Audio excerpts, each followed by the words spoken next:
Assalamualaikum warahmatullahi wabarakatuh. Sebelumnya saya Nisa dari angkatan 22 dan juga ada rekan saya Teh Aya yang dari angkatan 22 juga. Nah, di sini kami berdua yang akan nemenin Akang Teteh untuk resitasi kimia dasar. Pada kesempatan kali ini kita akan belajar mengenai stoikiometri. Mungkin sama Burus juga sudah dijelaskan sebelumnya di kelas. Jadi di sini kita mulai dulu dari tabel periodik. Di sini ada unsur hidrogen. Nah, di dalam tabel periodik itu di dalamnya tuh ada informasi apa aja sih? Yang pertama paling atas itu nomor 1 itu tuh adalah nomor atomnya. Nomor atom itu sudah pasti netral. Jadi proton dan elektronnya tuh sudah pasti berjumlah sama sehingga jadi netral. Nah, nomor atom itu menunjukkan jumlah proton di inti atom, dan pada atom yang netral, jumlah proton ini sama dengan jumlah elektronnya. Nah, proton ini bermuatan positif dan ada di inti atom, sedangkan elektron yang bermuatan negatif itu berputar mengelilingi inti. Atom bisa netral kalau jumlahnya seimbang. Lalu selanjutnya, di bawahnya itu adalah simbol. Biasanya simbol itu kalau misalnya ada dua huruf, yang depan besar, yang huruf kedua itu kecil. Lalu ada di bawahnya itu nama, dan terakhir itu paling bawah adalah massa molarnya. Dalam kimia itu kita sering ketemu istilah AMO atau atomic mass unit, yang artinya sama dengan massa molar dalam suatu gram.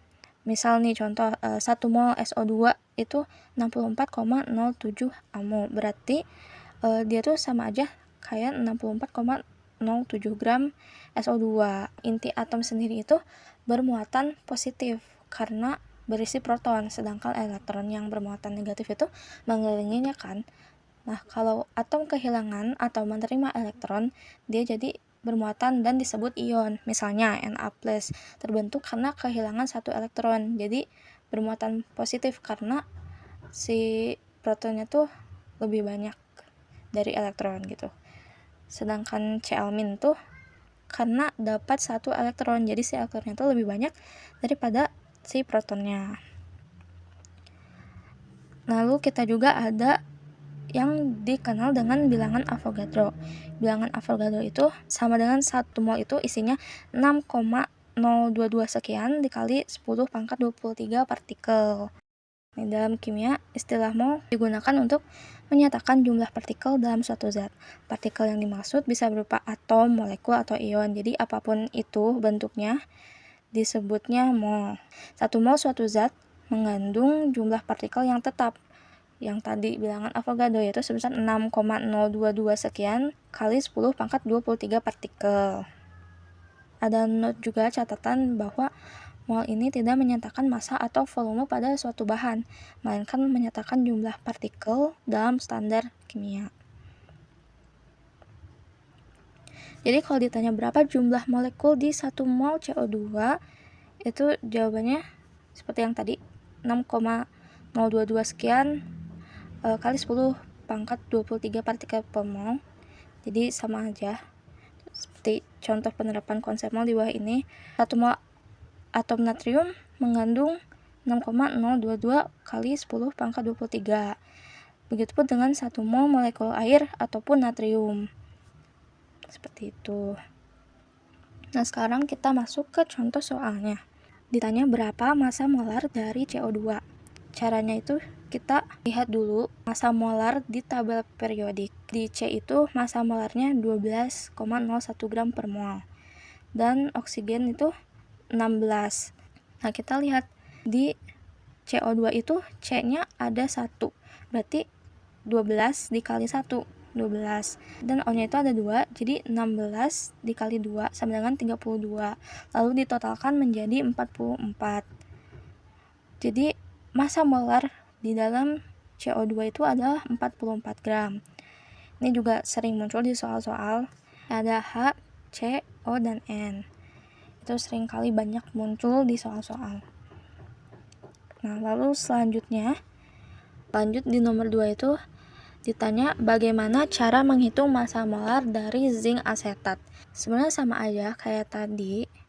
Kita lihat Zn itu di tabel periodik berapa massa molarnya atau AR-nya. Dia bermassa molar 65,38 gram per mol. Di sini kan cuma satu. Jadi kita kali satu aja. Untuk C, dia kan AR-nya di tabel periodik itu 12. Dia memiliki 2 dan di sini juga di luar kurung itu ada 2, maka dari itu jadinya dikali 4. 12 kali 2 24, lalu dikali lagi 2 dan hasilnya 48. Lalu selanjutnya H itu sesuai dengan yang tadi di slide awal 1,008. Karena dia memiliki 3 jadi dikali 3.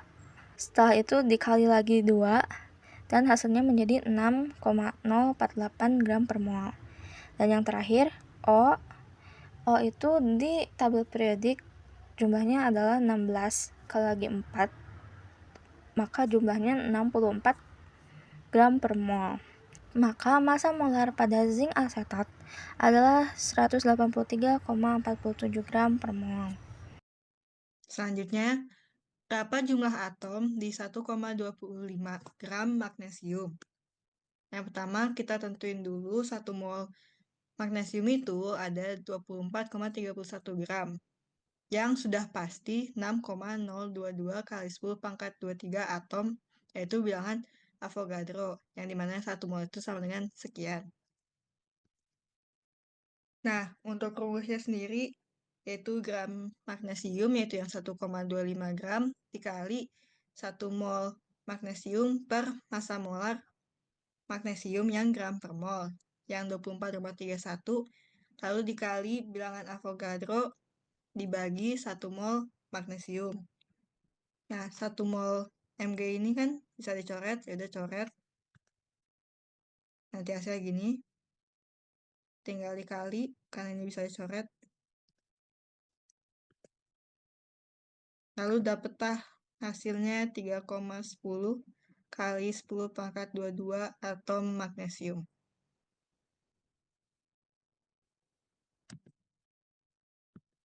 Nah, selanjutnya berapa jumlah atom N di 146,1 gram senyawa C2H5NO2? Nah, yang pertama tentuin dulu 1 mol senyawa itu berapa 1 mol atom N-nya. Yaitu karena sini cuma ada 1, jadinya cuma 1. Lalu 1 mol N itu, ya bilangan Avogadro lagi, berarti 6,022 kali 10 pangkat 23 atom N. Nah, kemudian hitung massa molar senyawanya. Nah, tentuin dulu berarti dia C-nya itu kalau karbon 12 gram per mol, kalau hidrogen 1 gram per mol, kalau nitrogen 14 gram per mol, dan kalau oksigen 16 gram per mol. Nah, habis itu tinggal dikali deh. 12 dikali 2, terus ditambah 1 dikali 5, terus ditambah 14 dikali 1, cuman karena 1 ya, nggak usah tulis.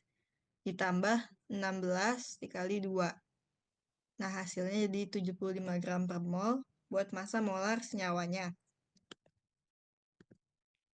Kemudian pakai rumus yang sebelumnya berarti 146,1 gram yang dicari ini dikali 1 mol senyawanya per massa molar senyawa dikali 1 mol atom yang dicari, terus dibagi 1 mol senyawanya. Lalu dikali lagi bilangan Avogadro per 1 mol atom yang dicari ini. Lanjutnya kan bisa dicoret lagi, berarti jadinya ini dicoret, ini dicoret, ini dicoret, ini dicoret. Berarti jadinya 146,1 gram C2H5NO2 dikali 6,022 kali 10 pangkat 23 per 75 gram. Hasilnya yaitu 1,17 dikali 10 pangkat 24 atom N. Berarti ini jumlah atom nitrogennya di 146,1 gram senyawa C2H5NO2. Timbangkan RbNO3 ditambah Be. F2 jadinya BeNO3 2 ditambah RBF. Nah, teman-teman kita lihat dulu di kiri sama kanan, apakah ada yang gak seimbang. Nah, dibagi per unsurnya. Pertama-tama kita lihat dulu RB, sini ada, apalagi RB-nya sini cuma ada sini doang.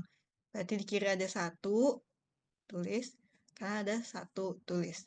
Nah, yang kedua, habis itu ada nitrogen, sini ada 1, terus sini juga ada 1, cuman karena ada 2 di sini, berarti 1 kali 2 jadinya 2. Berarti di kiri ada 1, di kanan ada 2. Selanjutnya ada oksigen, di kiri ada 3, di kanan ada 3 kali 2, berarti ada 6. Lalu ada Be, di kirinya ada 1, di kanan juga ada 1. Nggak dikali 2 ya. Terus untuk F-nya di kanan, di kiri ada 2, terus di kanan cuma ada 1. Nah, berarti ini harus dibikin kiri sama kanannya jumlahnya sama. Nah, kita mulai dulu karena RB sama, kan kiri 1, kanan 1, berarti sekarang si N-nya. Nah, di N-nya di kiri cuma ada 1, tapi di kanan ada 2, berarti dikali 2 aja nih. Jadinya 2 RB NO3 ditambah BeF2, jadinya BeNO3 2 tambah 2 RBF. Nah, kenapa ini si RBF-nya dikali 2 juga? Karena kan kalau misalnya si N-nya dikali 2 di sini, RB-nya juga otomatis jadi 2. Nah, maka dari itu yang sebelah sini juga RB-nya kali 2. Nah, habis itu dicek lagi deh. Di sini apakah udah seimbang atau belum.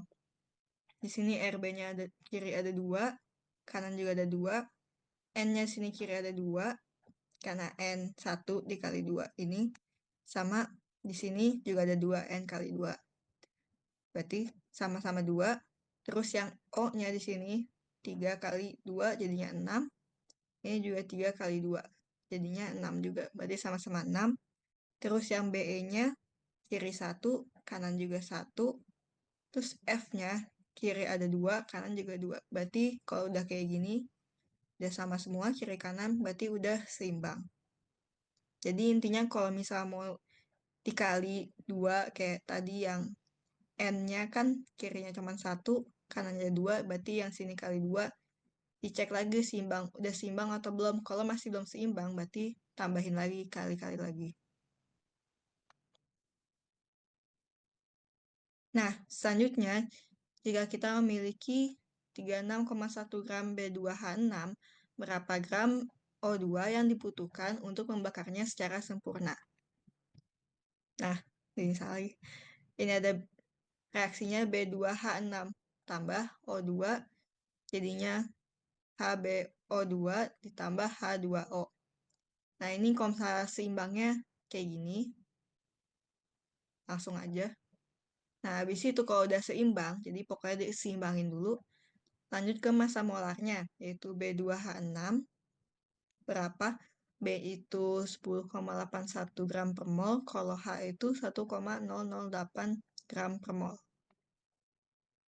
Nah, habis itu tinggal sama kayak tadi, 10,81 dikali, ini ada 2, berarti kali 2, terus ini 1,008 dikali 6, tambah hasilnya segini. Nah, habis itu, hasil yang ini dijadiin buat ngebagi yang 36,1 gram ini buat cari, oh kalau misalnya dia 36,1 gram B2H6, dia berarti berapa mol? Nah, maka dari itu 36,1 gram dibagi 27,668 gram per mol, hasilnya 1,304 mol. Nah, dari persamaan ini yang udah seimbang, 1 mol B2H6 itu membutuhkan 3 mol O2 buat dibakarkan. Pertanyaannya, gram O2 yang dibutuhkan untuk membakarnya secara sempurna. Berarti di yang sebelum jadi ini. Nah, kita tentuin mol O2. kan di sini diketahui dia 1 mol B2H6 itu membutuhkan 3 mol O2, berarti kan 1:3. Berarti 1,304 dikali 3 mol, berarti mol O2-nya itu 3,912 mol O2. Nah, buat masanya berarti kan tinggal 3,912 mol dikali mR O2. Hasilnya segini. Nah, itu dapat 32 dari mana? Ya kan, kalau misal masanya oksigen sendiri cuma 16, berarti kan ada 2, berarti 16 kali 2 jadinya 32. Maka dari itu dibutuhkan 125,18 gram O2 untuk membakar P2H6 secara sempurna.